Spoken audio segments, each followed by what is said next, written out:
Bonjour à tous, voici une nouvelle vidéo tutoriel pour apprendre le tarot. Et dans cette vidéo, je vais vous donner des exemples d'interprétation avec seulement les 22 cartes majeures. Vous pouvez uniquement faire des tirages seulement avec les 22 cartes majeures. Vous n'avez pas besoin d'aller plus loin, mais après c'est toujours un plus d'utiliser toutes les cartes évidemment. Donc on va commencer tout de suite, je me présente rapidement, je suis Lali, cartomancienne et formatrice. Ici sur ma chaîne, vous découvrez des vidéos pour apprendre le tarot, mais aussi des tarots-horoscopes pour chaque signe astrologique et des tirages intemporels sur différentes thématiques. Donc n'hésitez pas à regarder la playlist pour apprendre le tarot et à vous abonner si mon contenu vous plaît. Vous avez une ou plusieurs vidéos où justement je décris chaque carte majeure du tarot. Vous avez également ma formation avancée pour vous connecter aux cartes majeures sans les apprendre par cœur. Vous avez le lien juste en dessous de la vidéo. Donc là, on commence par un exemple. Alors, je vais commencer par un tirage simple, un tirage en 3 cartes. Je vais inventer un personnage fictif. Donc, par exemple, Catherine, elle vient me voir et elle voudrait savoir si elle va retrouver un emploi rapidement parce que la situation est urgente. On va regarder ça tout de suite. Donc, vous mélangez vos cartes, vous vous concentrez sur la question de votre consultant. Quand vous êtes prête ou prêt, ce que vous faites, c'est que vous coupez votre paquet en 2 ou en 3. Moi, je vais couper en 2. Vous rassemblez et vous posez vos cartes devant vous. Donc, première carte sur votre gauche, c'est la situation présente. Sur votre au milieu, pardon, la papesse, eh bien, c'est la situation présente. Alors, je vais plutôt faire un tirage en 3 cartes, mais vraiment le tirage en 3 cartes classique, passé, présent, futur. Donc, le pendu, c'est plutôt tout ce qui représente son passé. Là, c'est tout ce qui représente le présent, ce qu'elle vit en ce moment. Et là, c'est le futur. Bon, eh bien, écoutez, ce que je peux voir ici, c'est que dans son passé, ça a été bloqué. Jusqu'à maintenant, c'est bloqué. Et effectivement, Catherine est en période de chômage. Donc là, le pendu parle vraiment ici de blocage.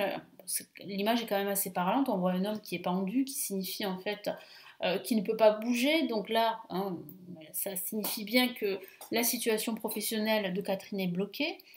Aujourd'hui, elle est en pleine recherche avec la papesse. On a un personnage qui tient un livre ouvert, qui tient le livre de la connaissance. Ça signifie en fait que là, elle est en pleine recherche et qu'elle passe des entretiens et qu'elle va très prochainement atteindre son objectif. Et l'empereur parle vraiment ici de concrétisation. Et c'est souvent une carte qui est liée au professionnel. Donc son projet de retrouver du travail va se concrétiser rapidement. Donc la réponse est positive.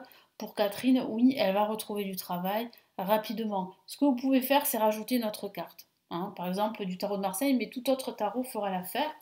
Donc là, on continue, on reste avec les 22 cartes majeures.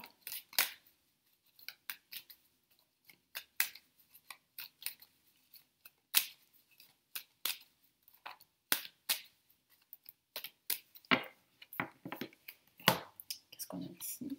La justice. La justice confirme bien des signatures à venir, dont la signature d'un contrat professionnel pour Catherine. Donc oui, c'est effectif. Elle va rapidement retrouver du travail. Elle va signer un contrat qui va lui permettre là d'entamer un nouveau travail très prochainement. Voyez comment, avec simplement les 22 cartes majeures, vous pouvez répondre à la question de votre consultant ou à votre propre question si vous consultez les cartes pour vous-même. Donc, je vais vous donner un second exemple. Donc, on va rester sur ce tirage simple pour les débutants en 3 cartes. Allez, on y va. On va rester avec Catherine, mon personnage fictif. Et là, on va plutôt interroger sa vie sentimentale. Donc, Catherine, qu'est-ce qu'elle veut savoir ? Elle veut savoir si... s'il y a une évolution possible avec la personne avec qui elle sort en ce moment. Elle vient juste de rencontrer cette personne, elle voudrait savoir si cette relation va évoluer vers quelque chose de durable. Donc pareil, hein, même processus, vous vous concentrez sur la question de votre consultant, vous mélangez vos cartes. Et quand vous êtes prêt ou prête, là vous coupez votre paquet en 2 ou en 3. Vous faites comme vous voulez, moi je coupe en 2. Et là vous posez vos cartes devant vous.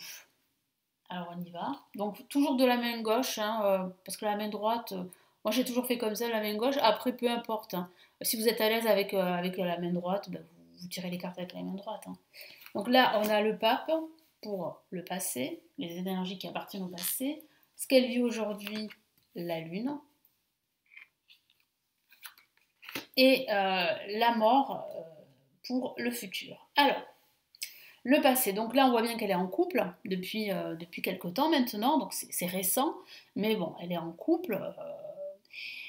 Et aujourd'hui, avec la lune, on voit bien son état, on va dire, de confusion. On voit bien ses doutes, on voit bien qu'elle hésite, on voit bien qu'elle doute de la sincérité de son partenaire. Après, il faut pouvoir en fait discuter avec votre consultant, si vous pouvez le faire bien sûr. On peut voir un conflit, on peut voir une dispute, on peut voir des prises de bec, on peut voir vraiment, on va dire, des, des- des- une histoire qui n'est pas claire. Il y a quelque chose qui n'est pas dit. Il y a une vérité qui n'a pas été énoncée et qui fait qu'aujourd'hui, eh bien, Catherine, elle a peur de s'investir dans cette relation. Elle a peur de se tromper. On ressent hein, les peurs ici. Eh bien, effectivement, ce que je peux voir ici avec la mort, là c'est quand même catégorique, ça parle de rupture. Donc ça signifie quoi par rapport à sa question? C'est que cette relation a peu de probabilité qu'elle évolue. Et cette relation pourrait se solder par un échec, par une rupture. Si voilà, vous avez besoin de plus d'informations pour répondre à votre consultant, ce que vous pouvez faire, comme je l'ai fait tout à l'heure, c'est eh bien, de vous reconcentrer sur la question de votre consultant. Là, ici, je me reconcentre sur la question de Catherine. Et je rajoute une carte supplémentaire. Vous pouvez le faire avec un autre tarot, hein, c'est vous qui voyez. Et là, on a la carte tempérance, qui dit bien en fait que après cette rupture, je sens que vous allez vraiment vous recentrer sur vous-même, vous ressourcer. Donc dans le cas de Catherine, qu'est-ce que ça signifie la carte tempérance? C'est qu'elle va pouvoir en fait eh bien, se retrouver, qu'elle va pouvoir en fait se ressourcer, qu'elle va pouvoir se recentrer sur ce qu'elle veut vraiment dans une histoire amoureuse. Parce qu'en fait, elle s'est lancée ici dans une relation ne sachant pas vraiment ce qu'elle voulait. Et c'est pour cela que ça s'est soldé par un échec, parce que c'était pas au départ une personne avec qui elle pouvait prétendre vivre une relation constructive. Alors que c'est ce qu'elle veut, c'est vivre une relation constructive, sérieuse, sur la durée. Donc là, vous voyez, les doutes qu'elle a aujourd'hui, eh bien, ce sont des doutes réels. Et ces doutes, en fait, lui font comprendre que cette relation ne va pas durer. Et effectivement, les cartes parlent bien justement d'une possible rupture qui va arriver très prochainement. Voyez comment vous pouvez, en fait, simplement avec les 22 cartes majeures, réaliser des tirages précis. Alors oui, c'est vrai que c'est mieux avec toutes les cartes, hein. Moi, c'est ce que je fais avec toutes les cartes. Mais c'est vrai que j'aime bien utiliser uniquement les 22 cartes majeures. Alors avec le tarot de Marseille, uniquement. Sinon, avec le reste, j'utilise toutes les cartes. Mais avec le tarot de Marseille, je préfère utiliser que les 22 cartes. Il m'arrive d'utiliser les mineurs également. Mais c'est vrai que je trouve que les 22 cartes majeures du tarot de Marseille sont très parlantes et elles se suffisent. Voilà. Alors n'hésitez pas en commentaire à me dire si vous utilisez uniquement les 22 cartes majeures du tarot. Je serais curieuse vraiment de vous lire parce que je sais qu'il y en a beaucoup qui n'utilisent que les 22 cartes majeures et même des tarologues confirmés, hein. Voilà. Moi j'utilise toutes les cartes, mais le principal c'est d'avoir des résultats. Et comme je le dis dans chaque vidéo d'apprentissage du tarot, il faut toujours noter vos tirages sur un carnet qui est adressé à votre pratique du tarot. Ça, c'est très important de le faire. Pour comme ça, vous allez pouvoir revenir dessus, revenir sur vos tirages et voir votre évolution, vos résultats. Noter en fait ce qui s'est passé, voir par rapport au tirage, est-ce que ça coïncide ou pas, est-ce que ça se confirme ou pas, où est-ce que ça n'a pas fonctionné, etc., etc. Et ça participe vraiment à votre pratique, à votre apprentissage et à votre évolution dans la cartomancie. Voilà pour cette vidéo, donc j'espère vraiment que ça va vous aider.